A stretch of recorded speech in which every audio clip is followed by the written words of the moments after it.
capítulo 6 do Evangelho de João.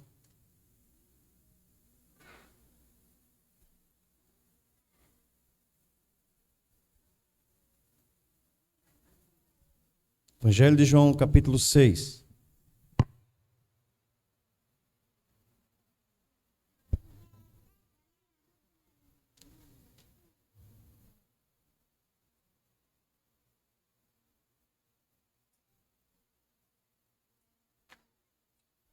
Versículo 60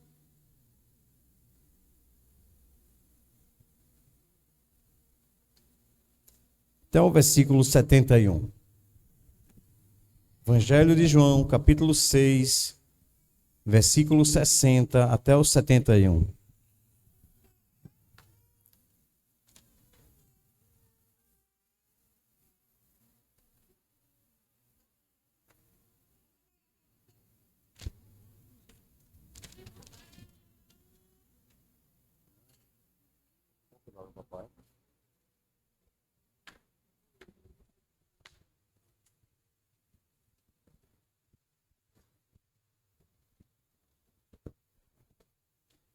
Diz assim a palavra do Senhor: muitos dos seus discípulos, tendo ouvido tais palavras, disseram: duro é este discurso, quem pode ouvir?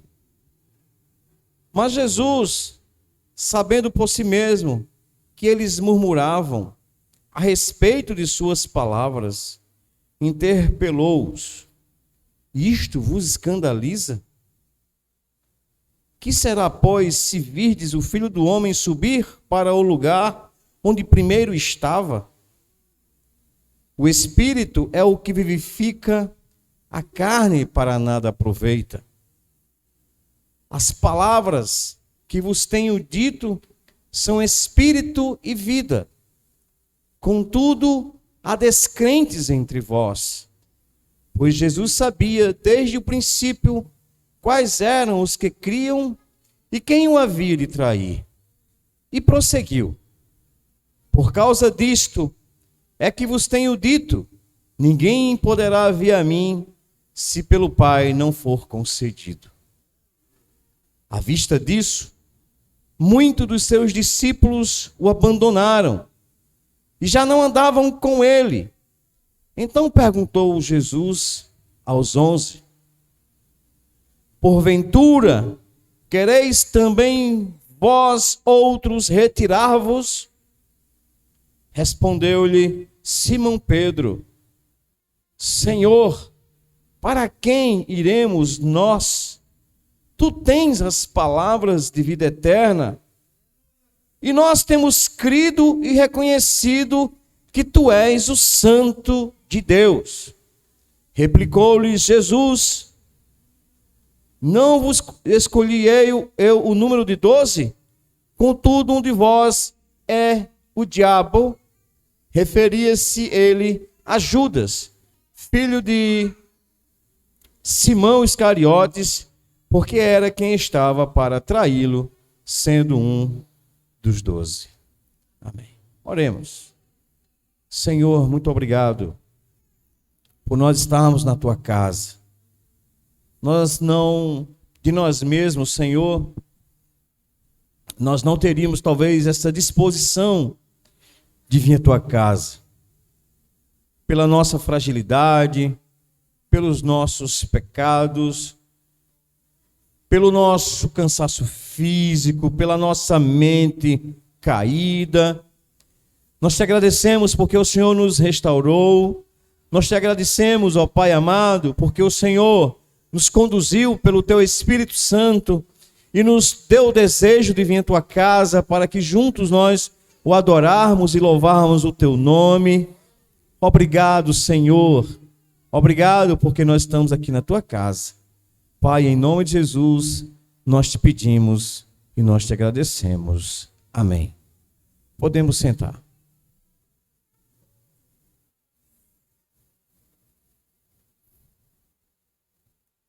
Meus amados irmãos, se existe uma palavra que tem batido, rebatido no meu coração e truncado, e a gente quer fugir dessa palavra, mas não consegue fugir. É o Evangelho de João, capítulo 6. Eu acho que nos últimos dias eu tenho lido e algumas vezes até pregado, falado nesse capítulo.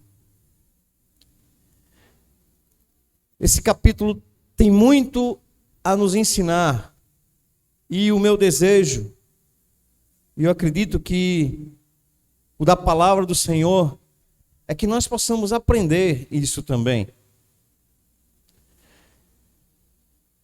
E hoje eu também não consegui deixar de trazer a mesma palavra. Talvez os irmãos que já vieram na outra segunda escutaram, e se não escutaram, talvez em alguns outros momentos a gente já falou sobre esse texto. Jesus Cristo, ele foi muito duro no capítulo 6, mas ele foi tão duro, ele não alisou, ele não arrodeou, ele não ficou preocupado se as pessoas que o seguiam iam-se embora. Jesus não estava preocupado se aquela multidão que o seguia estava dando crédito para ele, estava dizendo, mostrando, imagine, se você olhar hoje para uma igreja, não estou falando de igreja, abrindo. Se você olhar para uma igreja bem grande, a sua tendência é imaginar que aquela igreja é uma igreja abençoada, que o líder daquela igreja, ou o corpo de obreiros daquela igreja, realmente é uma igreja abençoada. São homens de Deus. Quem somos nós para dizer que não é? Não podemos dizer nada disso, não podemos julgar. Se a gente for olhar hoje qual as maiores denominações evangélicas, e aí a gente vai começar a fazer a análise, vamos dizer, mas realmente são. Aí a gente olha para as igrejas menores, e aí a gente vai dizer, vixe, a culpa é o pastor, a culpa é o ministério, é a denominação que não cresce. A igreja de Cristo se enquadra nessas igrejas que não se desenvolvem de forma grandiosa. E principalmente na cidade de Mossoró, a gente é incrível. Tinha um dos nossos pastores, não vou dizer o nome, que ele tinha muito desejo de entrar na nossa igreja, na cidade de Mossoró, porque na cidade onde ele é pastor, a igreja que ele é pastor é uma das maiores que tem. E isso há algumas décadas atrás, há quase 20 anos atrás, ele queria entrar aqui de forma assim abrupta, mas como existiam as regras que não se podia uma região invadir outra região, ficava sempre a cargo do pastor daquela cidade, ele não teve como entrar. Mas o desejo dele era entrar, e no coração dele, eu não admito igreja A, igreja B ser maior do que a igreja de Cristo. Porque nas cidades onde ele passou, a igreja dele era sempre a maior. Na cidade que ele está hoje, eu não sei se é a maior, mas é muito grande. Aí, há mais ou menos uns 5, 6 anos atrás, quebrou-se essas barreiras de se qualquer igreja de Cristo em qualquer lugar pode abrir uma congregação em qualquer lugar. A gente pode abrir uma congregação lá em Governador, a gente pode abrir uma congregação lá em Caraúbas, a gente pode, mesmo tendo igreja de Cristo lá, não tem mais essa dificuldade. Aí esse pastor abriu uma igreja de Cristo aqui, mas a igreja dele não cresceu. Está lá ainda do mesmo tamanhozinho, menor do que a congregação do Santo Antônio ou do Sumaré. Não desenvolveu. Por quê? Por que a igreja de Cristo não cresceu? Por que lá onde ele está cresce? Por que aqui não cresceu? Deus sabe. Né? Deus é quem sabe. Bem, isso foi só mas nem sempre multidão significa que é o poder de Deus, que é Deus que está naquele meio.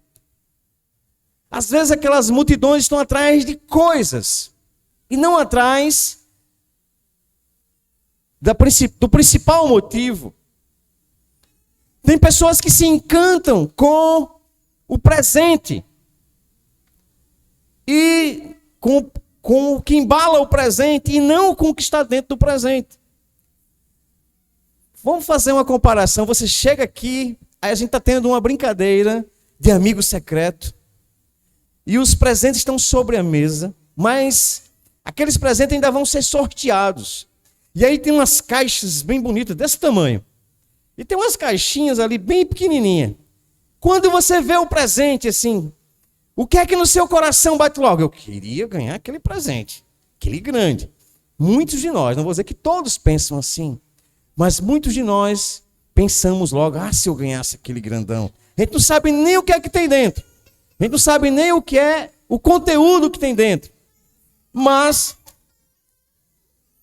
pois é, pode ser uma caixa enganadora, né? Então, Jesus, ele não estava muito preocupado com a quantidade. O que Jesus estava preocupado era com a qualidade. Quantidade às vezes dá muito trabalho. Qualidade é menos e dá menos trabalho. Cresce mais em termos de espiritualidade, em termos de comunhão, em termos de praticidade. É dessa forma. Jesus estava no capítulo 6 e Jesus faz um discurso muito duro. Um discurso muito duro que quando ele termina o seu discurso, quando ele termina a sua pregação, os discípulos, esses discípulos aqui, não entendamos esses discípulos como os apóstolos. Esses discípulos que seguiam ao Senhor, e deixe-me dizer mais ou menos quantas pessoas estavam seguindo ao Senhor. Mais de 5.000 pessoas. Se a gente, no mesmo capítulo 6, se nós voltarmos um pouquinho, quando chegarmos lá no início do capítulo 6, Jesus tem feito a multiplicação dos pães e dos peixes. E aí quando Jesus está pregando, caminhando, aí essa multidão acompanha Jesus. E Jesus passa para o outro lado do mar de Tiberíades. E quando ele passa para o outro lado, a multidão acompanha o Senhor. E aí já fica tarde, já está perto de escurecer e de anoitecer. E estava distante, onde se vendia comida. Não tinha essas pessoas que comprar comida. E aí Jesus olha para a multidão e diz assim, vamos ter que dar de comer a essas pessoas. Aí André vai e diz, mas Senhor, acho que foi Filipe que disse, mas Senhor, nem com 200 denários nós teríamos condição de alimentar essa multidão. Aí Jesus disse, perguntou a um dos discípulos, e aí André disse, nós temos uma pessoa aqui que tem 5 pães e 2 peixes. E aí Jesus pediu esses 5 pães e 2 peixes, deu graça, repartiu, e diz o texto que tinha aproximadamente 5.000 homens. E naquela época não se contava mulheres e nem se contava crianças. Contava-se homens. E se repartiu em grupos. E aí contou-se mais ou menos 5.000 homens. E você imagine que geralmente onde tem multidão, onde tem gente, tem no mínimo o mesmo número de mulheres igual ao mesmo número de homens. E se tivesse crianças? Então tinha ali, meus irmãos amados, no mínimo umas 10.000 pessoas. Mas o texto fala em 5.000 homens. E Jesus faz o milagre dos pães. Quando Jesus faz o milagre dos pães, acontecem algumas coisas intermediárias. Jesus termina o seu discurso. Esses discípulos vão e dizem, depois que Jesus termina a sua pregação, muitos dos discípulos, tendo ouvido tais palavras, disseram, duro é este discurso, quem pode ouvir? Mas Jesus, sabendo por si mesmo que eles murmuravam a respeito das suas palavras, interpelou-os, por que vocês se escandalizam? E aí, no versículo 66, diz que, à vista disso, muitos dos seus discípulos o abandonaram e já não andavam com ele. Então, todas aquelas 5.000 pessoas basicamente o abandonaram. E aí ficou somente Os 11, os 12, diz assim: então perguntou Jesus aos 12, os 12 apóstolos: porventura vocês também não querem retirar-vos, irem também? E aí Pedro responde, Simão Pedro diz: Senhor, para quem iremos nós, se somente tu tens as palavras da vida eterna? E nós temos crido e conhecido que tu és o Santo de Deus. O que Pedro reconheceu aqui foi o que a multidão não reconheceu.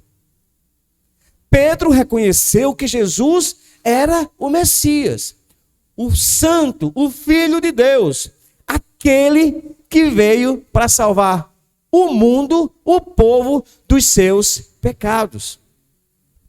Pedro, ele reconheceu que Jesus era aquele Messias que estava sendo prometido por Moisés lá na época do Velho Testamento, aquele Messias que foi profetizado também por Isaías, que foi profetizado por Jeremias, que foi profetizado por Ezequias.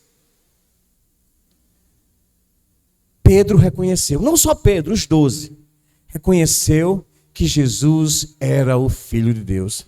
E aquela multidão, aquelas 5.000 pessoas, vamos contar 5.000 pessoas, por que é que elas estavam andando atrás de Jesus? Por que é que elas estavam correndo atrás do Senhor? E olha, que não era uma andarelazinha daqui ali para Aquarama, não, na Delfim Moreira, não. Eles estavam com Jesus há muito tempo. Jesus passou para o outro lado do Mar da Galileia e a multidão acompanhou. Observe que eles seguiam o Senhor por onde Jesus ia. Mas Jesus chegou a uma conclusão de algo inevitável. Jesus percebeu que aqueles que estavam, aquela multidão que estava seguindo o Senhor, não estavam seguindo o Senhor com a mesma ideia e a mesma visão que Pedro teve. Eles estavam seguindo o Senhor com uma outra visão. E aí Jesus chega no mesmo capítulo 6, e que visão era essa? No dia seguinte, o versículo 22 do capítulo 6, a multidão que ficara do outro lado do mar, preste atenção, do outro lado do mar, notou que ali não havia senão um pequeno barco, e que Jesus não embarcara nele com os seus discípulos. Tendo estes partido sós, entretanto, outros barquinhos chegaram de Tiberíades. Quer dizer, já estava uma multidão lá, e no dia seguinte chegou outros barcos de Tiberíades, perto do lugar onde Jesus comera o pão com eles. E eles, tendo percebido que Jesus não estava mais ali, a multidão, que Jesus não estava ali, nem os seus discípulos, tomaram os barcos que estavam lá, que tinham chegado, e partiram para Cafarnaum, à sua procura. Observe que eles já tinham vindo de um outro lugar, muitos deles já estavam lá, naquele lugar onde Jesus tinha repartido os pães, e perceberam que Jesus já não estava, tinha saído com seus discípulos, com seus apóstolos, e aí eles foram agora para Cafarnaum, que era do outro lado do mar, era uma outra cidadezinha, à beira-mar, do Mar da Galileia, e eles foram para lá à procura de Jesus. E tendo encontrado Jesus lá em Cafarnaum, do outro lado do mar, lhe perguntaram: mestre, quando foi que o senhor chegou aqui? Eles ficaram procurando Jesus, de um canto e no outro não tinham achado. Chegaram em Cafarnaum e encontraram Jesus. Mestre, onde tu estavas, que nós o procuramos? E como foi que o senhor chegou aqui? Jesus chegou ali de forma miraculosa. Como foi que Jesus chegou ali?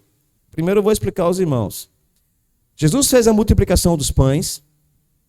Esse texto aqui, ele é bem resumido. Fez a multiplicação dos pães. Os discípulos, anoiteceu, os apóstolos entraram no barco e foram para Cafarnaum. E Jesus foi para o monte orar. Jesus não foi com eles, Jesus ficou. À noite, já bem tarde da noite, o mar da Galileia começou a agitar. E aí os discípulos começaram a sofrer aquela perturbação. Lá no Mateus capítulo 14, não estou enganado, é onde vai falar mais claro desse assunto. é quando o barco daqueles discípulos começam a querer se afundar. E aí vem uma tempestade, e aí Jesus vem andando por sobre o mar. E aí aquele texto que Pedro diz assim, se é o Senhor, me diga que eu vá ter contigo. E aí Pedro vai, e aí Pedro começa a afundar, e o Senhor chama ele de pequena fé. Nesse texto não tem essa partezinha, ele economiza essa parte, porque é como se João já soubesse que já estava lá em Mateus, que já estava lá no livro de Marcos, esses assuntos, e até em Lucas também. Então João economiza essas palavras, mas essa parte é exatamente isso. Jesus se encontra com seus discípulos, com seus apóstolos, no meio do mar, de uma tempestade, e a tempestade se acalma, e Jesus entra no barco com eles, e assim que Jesus entra no barco, eles chegam com segurança em Cafarnaum. E ao chegar em Cafarnaum, aqueles outros discípulos, que eram quase 5.000, entram, começam a procurar Jesus pelas redondezas, e chega, está lá Jesus em Cafarnaum. E tendo encontrado do outro lado do mar, lhe perguntaram, mestre, quando chegastes aqui? E aí Jesus responde, no versículo 26,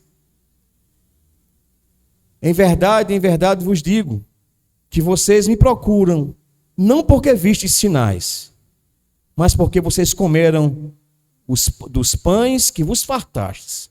Trabalhai não pela comida que perece, mas pela que subsiste para a vida eterna, a qual o Filho do Homem vos dará, porque Deus o Pai confirmou com o seu selo.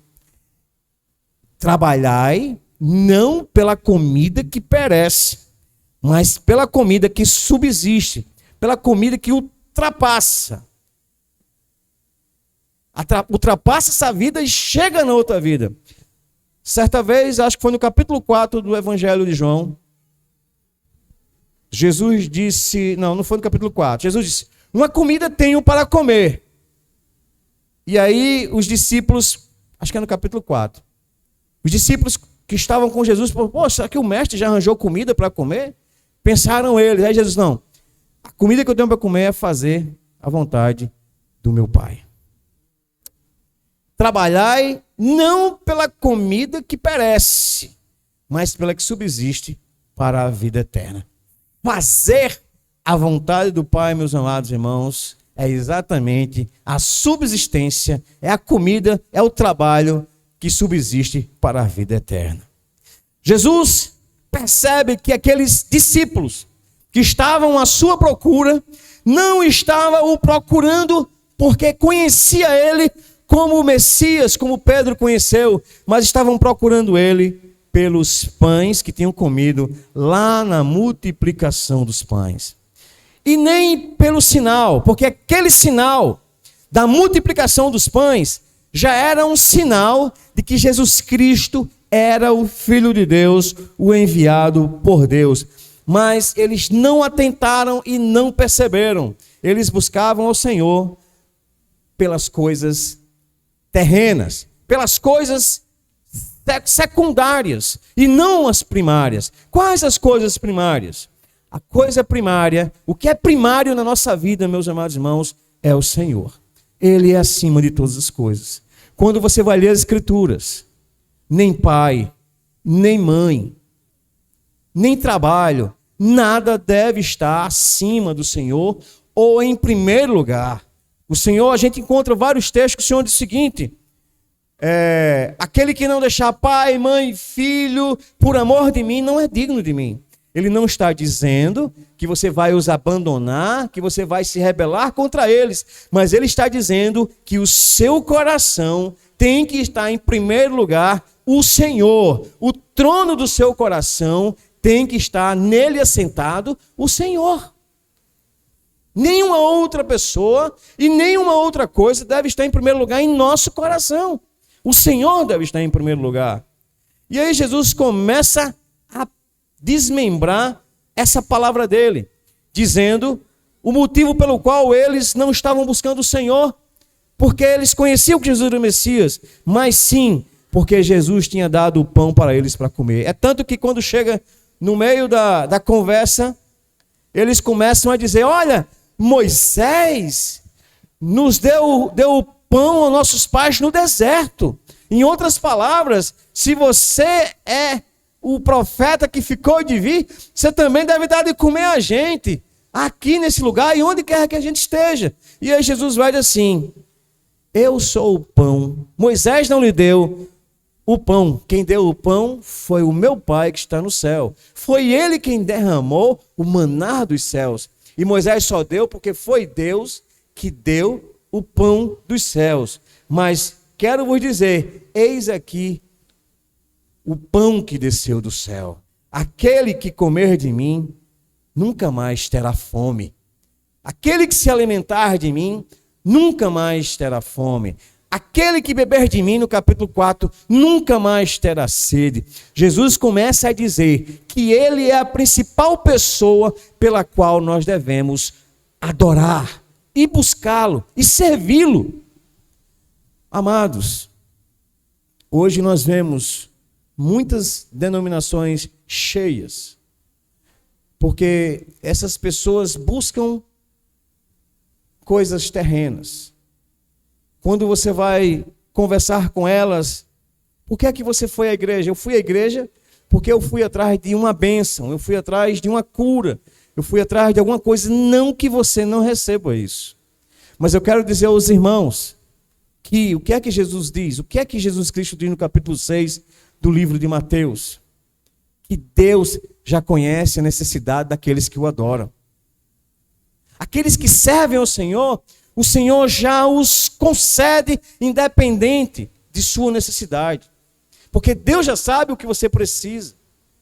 Quando ele diz lá no capítulo 6, buscai primeiro o reino de Deus e a sua justiça e todas as outras coisas. Quando está escrito todas as outras coisas, está envolvido aqui alimentação, está envolvido aqui vestuário, que era exatamente o que Jesus estava falando para ele, está envolvido aqui até mesmo a questão da saúde. Todas as outras coisas vos serão acrescentadas, porque o Pai sabe que vocês necessitam disso. Se ele cuida de um passarinho que não planta e nem cega e nem semeia, e todo dia ele alimenta, quanto mais de vocês. Se ele veste a erva do campo, que nem Salomão, com toda a sua sabedoria e conhecimento, conseguiu se vestir com tanta beleza, com tanto colorido como as ervas do campo, e no outro dia essa erva seca-se, se queima e é jogada no fogo, quanto mais vocês. Buscai primeiro o reino de Deus e a sua justiça, e as outras coisas vos serão acrescentadas. Meus irmãos, foi isso que Jesus quis dizer para aqueles homens. Nós temos que buscá-lo, Jesus, pelo que ele é. Pela salvação, em primeiro lugar, que ele nos deu. O que será de nós se nós negligenciarmos uma tão grande salvação? Esse negligenciar é esquecer-se. Esse negligenciar é ser irresponsável com ela. Esse negligenciar a salvação, meus amados irmãos, é esquecer-se dela e se apegar às outras coisas. A salvação quem dá é o Senhor. Não existe nada mais precioso do que a salvação. Nada, mesmo que eu me interesse. Jesus mesmo diz, de que adianta você ganhar o mundo inteiro e perder a sua alma? Não adianta de nada. De que adianta nós buscarmos este mundo, as coisas deste mundo, os benefícios deste mundo, e não adorarmos ao Senhor e perdermos a nossa alma? Não adianta de nada. Não temos esse mundo, as coisas são passageiras, passam-se rápidas. E aí Jesus diz assim: trabalhai não pela comida que perece, mas pela comida que subsiste à vida eterna, a qual o Filho do Homem vos dará, porque Deus o Pai confirmou com o seu selo. Por mais que tenhamos poucas pessoas no templo, isso não é motivo. Não podemos medir. Quem somos nós para medir? Nem se tem muito, nem se tem pouco. Jesus demonstrou não estar preocupado com quantidade. O que Jesus queria era que reconhecêssemos que ele é o Cristo, o Filho de Deus, como Pedro reconheceu. Pedro não estava atrás de Jesus, começou a mostrar que não estava atrás de Jesus mais por aquilo que ele diz, por aquilo que se imaginava ser. Mas Pedro já estava atrás de Jesus, já estava seguindo a Jesus, porque ele sabia que ele era o Filho de Deus e que Jesus tinha vindo libertar o seu povo dos seus pecados. E assim, meus irmãos, nessa noite, nesse momento de oração, quando nós nos ajoelharmos, aqueles que puderem se ajoelhar, adoremos ao Senhor. Louvemos a Ele, agradeçamos a Ele pelo que nós já temos. Agradeçamos a Ele pelo que Ele já nos deu. Agradeçamos a Ele pela tão grande salvação que Ele nos concedeu por intermédio de Jesus Cristo. Pela paz que Ele deu para você, meu irmão e minha irmã. Você vive em paz, porque Ele deu uma paz que o mundo não dá. A paz que Ele lhe dá é uma paz que existe e ela continua independente da situação. Se você está trabalhando ou se você está desempregado, se você está doente ou se você está saudável. Muitas vezes a gente percebe que Jesus, o principal para Ele era a salvação. Vamos nos lembrar daquele coxo, daquele aleijado, que 4 homens subiram num telhado, e aí quando eles desceram diante do Senhor, o que foi que Jesus disse? Perdoados estão os seus pecados. Jesus o salvou primeiro. Mas os fariseus que estavam lá começaram a murmurar dentro do seu coração, dizendo: quem é esse que pode dizer que perdoa pecado? Aí Jesus vai e diz: mas para que vocês saibam que o Filho do Homem pode perdoar pecado, digo-vos, levanta-te e anda deste leito. E aí aquele coxo se levantou e andou. Jesus está preocupado primeiro, meu irmão, é na sua salvação. É se você vai para o céu. Ele quer levar-nos para o céu. Por isso, meus amados, que nós temos que louvá-lo e adorá-lo, porque nós recebemos essa salvação do Senhor. E isso é muito grande. Isso é grande demais. Ninguém pode salvar-se a si mesmo. Somente o Senhor Jesus pode nos salvar. Então, busquemos o Senhor em primeiro lugar, e todas as outras coisas com certeza vão nos ser acrescentadas, porque o Pai sabe as nossas necessidades. Que Deus nos abençoe em nome de Jesus. Amém.